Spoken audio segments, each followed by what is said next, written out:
অন্ধকার কবরে আমার কি উপায় হবে? যে অন্ধকার কবরে আমার সাথে কেউ থাকবে না, আমার ছেলে থাকবে না, আমার দিদি থাকবে না, বাপ্পা থাকবে না, বন্ধু বান্ধব থাকবে না, সে অন্ধকার কবরে আমি একলা কেমনে থাকবো? যে কবরে কোনো পাতি থাকবে না, সেই কবরে আমি কেমনে থাকবো? সে অন্ধকার কবরে যদি আমারে একা দাফন করে চলে আসে, আমার কি উপায় হবে? ও আল্লাহ, গুনাহ করছি, ভুল করছি, তুমি আপনারা বইল না।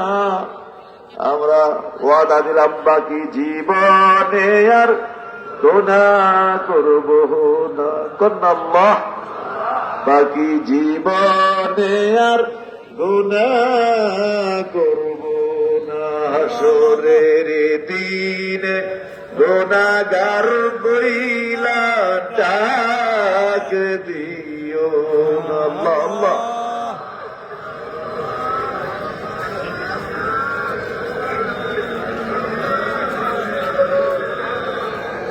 জিকিরটা ঘুরিয়া ঘুরিয়া জারি হইতেছে, খেয়াল করে সকলে বলুন আলহামদুলিল্লাহ। এখন নকশবন্দিয়া প্রচার করিয়া তৈরি করে দিয়েছে, খফি জিকির করবো। দৃষ্টি আমাদের জেহের করেছি, এখন নকশবন্দিয়া প্রচার করিয়া তৈরি করে একটু জিকির খফি করবো। খফি মানে কোন আওয়াজ হবে না, শুধু বাম স্তরে দুই আঙ্গুল নিচে কালবের দিকে শক্ত খেয়াল করে বসে থাকবেন। ঘড়িতে চাবি দিলে যেরকম টিক টিক টিক টিক করে বাজে, হাতের শিরার মধ্যে ধরলে যেরকম বাজে, নড়ে, এইভাবে যেন কলবের মধ্যে আল্লাহ আল্লাহ জিকিরটা জারি হইতেছে।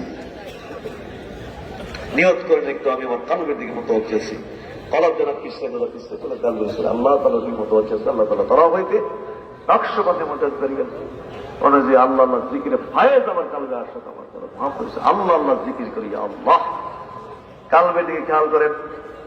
আর যারা পুরাতন, যার যার সবকের দিকে খেয়াল করেন, অথবা সকলেই কালবের দিকে খেয়াল করে। আল্লাহ